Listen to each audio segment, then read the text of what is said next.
בלוח השנה המוסלמי, ואני רוצה לאחל לכולכם שנה טובה במיוחד. אנחנו חווים אותה ברגע מאוד דרמטי בהיסטוריה של האנושות ובהיסטוריה של המזרח התיכון.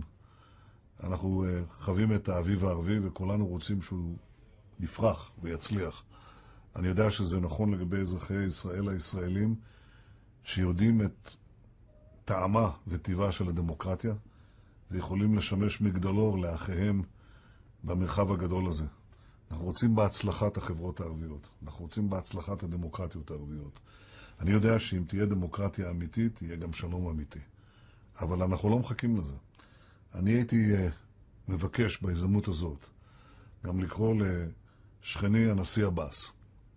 שב איתנו לשלום, שב איתנו למשא ומתן, עכשיו, ללא תנאים, כאן ועכשיו.